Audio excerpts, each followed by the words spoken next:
Well, would you look at that? Seems I drastically overestimated the complexity of this kit. It is now 9:29 p.m. I was able to fully assemble this kit in a scant 26 minutes.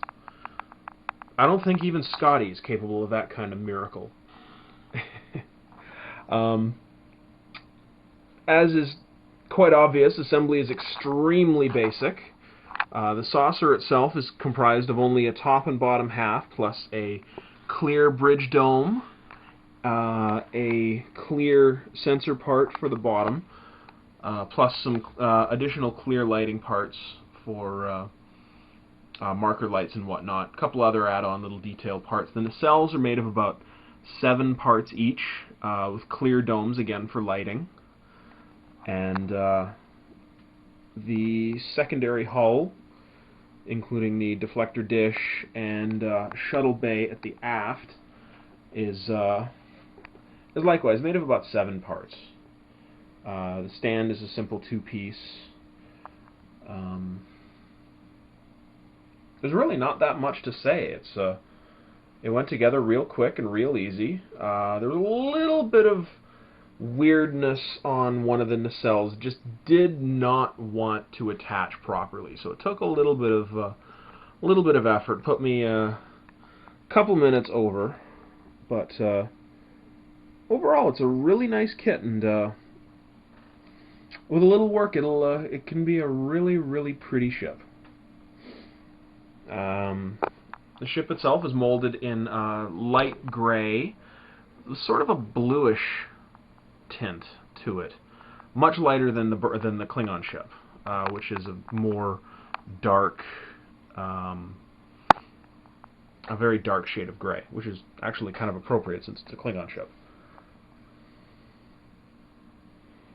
Now, I have no intention of lighting this kit, even though it wouldn't be too difficult, at least to do the bridge dome and the nacelle caps, but it's just more work than I'm looking to put into it. I just want to make a nice little display with the two ships. Just something pretty. Put them side by side.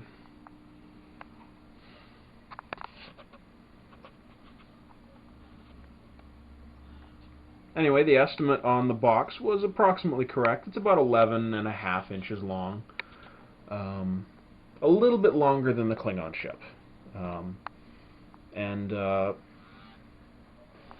quite a bit more complicated to assemble, which says a whole lot about the Klingon ship, considering this one was so quick to put together. But again, like the Klingon ship, there's a few gaps. You can see there's a big seam on the saucer that needs to be dealt with. There's a seam that runs down the back of the secondary hull over the nacelles. A few others here and there. There's some masking that needs to be done before painting. The bridge, the entire bridge, is a clear part, not just the dome over the top of it. The entire bridge is clear, which is very odd. But hey, you know, I'm not Polar Lights, so I can't pretend to pick their brain.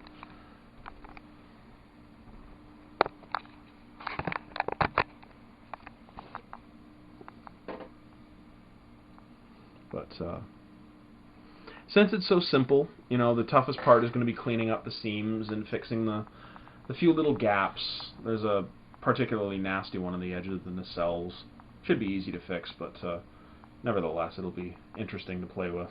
I should be able to have this and the Klingon ship probably done within about a week to 10 days, depending on how busy I am at work over the next little while. And there's the two ships side by side. As you can see, Enterprise, like I said, is a little bit longer, about 11.5 inches versus about 10.5 to 11. Quite a bit more massive in terms of actual physical size compared to the Klingon ship. Looks a little bit more hardy too, while the Klingon ship has the very thin neck. The Enterprise just looks very thick and very well put together.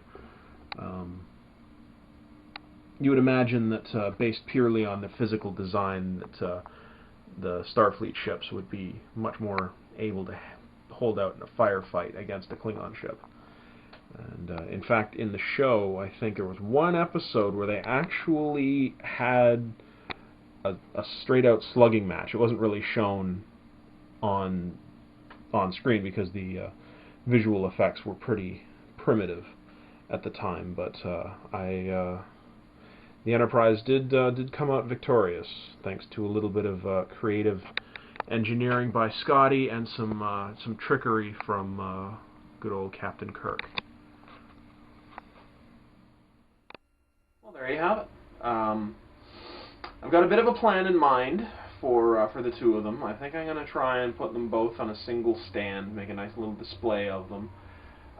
Should be interesting, and provided I can find something suitable to put them on. I'm not really interested in doing another block of wood. I've done a lot of wood bases for projects. I think I want to try and do something a little different. But the actual stands that they came with, I'm going to use the emblems from them as decorations rather than as the base themselves. So they'll be attached to the base, but they won't be the base themselves. So it ought to look pretty interesting. So I'm looking forward to getting to work on that and seeing how it turns out. So stay tuned for updates.